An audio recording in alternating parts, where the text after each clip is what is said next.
কেতিয়াবা আমি দেখা পাওঁ গাড়ীৰ খুন্দাত জীৱ জন্তু মৰে, তাৰ পৰা কি হ'ব আমাৰ জীৱ জন্তুও বাচিব, জীৱকুলো বাচিব।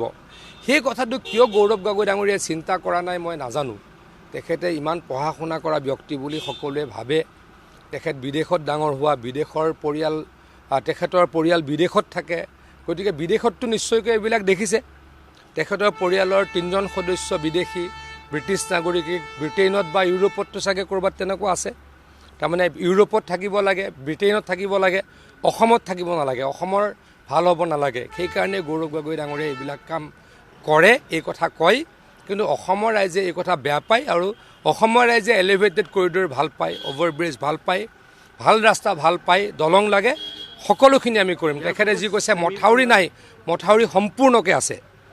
অসমত এতিয়া আৰু খুব বেছি 100 কিলোমিটাৰ মথাউৰি নোহোৱা অঞ্চল আছে, কিন্তু সেই অঞ্চল 100 কিলোমিটাৰত ফিজিবিলিটি কম আছে। লেণ্ড একুইজিশ্যনৰ সমস্যা, হাই ডেঞ্চিটি আছে মানুহৰ, তেনেকুৱা আছে। বাকী গোটেই 1000 কিলোমিটাৰ মথাউৰি আমি 5 বছৰত মাৰিলোঁ। আপুনি ঠিক কৈছে, ইয়াৰ আগতে ছেমি কণ্ডাক্টৰৰ সৈতেও তেওঁলোকে বেয়া পাইছিলে। মুঠৰ ওপৰত অসমৰ কোনো উন্নয়ন হ'ব নালাগে, অসম আগুৱাই যাব নালাগে, অসম পিছুৱাই থাকিব লাগে, মানুহ বুৰ্বক হৈ থাকিব লাগে, মানুহ দুখীয়া হৈ থাকিব লাগে, মানুহ অশিক্ষিত হৈ থাকিব লাগে, আৰু পাৰিলে কংগ্ৰেছক ভোট দিব লাগে। কিন্তু তেখেতলোকৰ এই ষড়যন্ত্ৰ, এই কাৰসাজি মানুহে নামানে। তেওঁলোকৰ গোটেই চৰিত্ৰটো প্ৰতিদিনে আমি একো চেষ্টা নকৰাকৈ নিজে নিজে উন্মোচিত হৈছে। তেওঁলোকৰ কংগ্ৰেছে খোদ খাৰ্গেজী পৰিয়ালে, সভাপতি পৰিয়ালে কয় যে অসমৰ ছেমি কণ্ডাক্টৰ অসমত কিয় হ'ব লাগে, অসমৰ যোগ্যতা নাই, অসমত প্ৰতিভা নাই। ছেমি কণ্ডাক্টৰৰ বিৰোধিতা সুধাকণ্ঠ সংগীত সূৰ্য ভূপেন হাজৰিকাদেৱক যেতিয়া আমাৰ বিজেপি চৰকাৰে তেখেতৰ প্ৰাপ্য সন্মান ভাৰতৰত্ন দিছিল, তেতিয়া খাৰ্গে ডাঙৰীয়াই তেওঁলোকৰ সভাপতিয়ে কৈছে যে কোন ক'ৰবাৰ গায়কক দি দিলে আমাৰ সংগীত সূৰ্যক অপমান কৰিবলৈ এৰা নাছিল কংগ্ৰেছে। এতিয়া ছেমি কণ্ডাক্টৰ যেতিয়া হ'ল তাত বিৰোধিতা কৰি এতিয়া এলিভেটেড কৰিডৰ হৈছে 7,000 কোটি টকাৰ ব্যয় সাপেক্ষে মানে এটা অভিলাষী প্ৰকল্প, যি যাতায়াতী ব্যৱস্থা সুচল কৰাৰ লগে লগে আমাৰ কাজিৰঙাৰ গোটেই আমাৰ সমস্ত জীৱকুলৰ যাতে দুৰ্ঘটনাৰ পৰা মুক্ত হৈ থাকে তাৰ বাবে এক ব্যৱস্থা।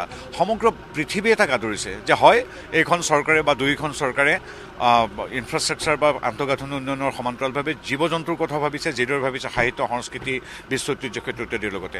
সকলোৱে ভাল পাইছে, প্ৰত্যেকগৰাকী ব্যক্তিয়ে ভাল পাইছে। হঠাৎ গৌৰৱ গগৈ ডাঙৰীয়াই কৈছে যে কিয় হ'ব লাগে এলিভেটেড কৰিডৰ। গতিকে বিচাৰ ৰাইজে কৰিব। গৌৰৱ গগৈৰ উদ্দেশ্যে এইটো কথাই কওঁ যে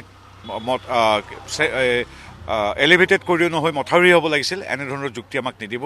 ডক্টৰ হিমন্ত বিশ্ব শৰ্মা নেতৃত্বাধীন ৰাজ্য চৰকাৰে অসমীয়া ভাষাক যিদৰে ধ্ৰুপদী মৰ্যাদা দিব, ঠিক সেইদৰে এলিভেটেড কৰিডৰ বনাব, মথাউৰি নিৰ্মাণ কৰিব। আপোনালোকৰ যে কাজিৰঙাৰ প্ৰেমটো আমি জানো, প্ৰতিদিনে গড় হত্যা হৈছিল, গড় হত্যাও ৰোধ হ'ব, মানুহৰ হত্যাও ৰোধ হ'ব, ছেমি কণ্ডাক্টৰ হ'ব, আণ্ডাৰগ্ৰাউণ্ড টানেলো হ'ব, প্ৰতিটো উন্নয়নমূলক কাম হ'ব। ঠিক সেইদৰে বন্যকুলৰ বাবে এলিভেটেড কৰিডৰ হ'ব।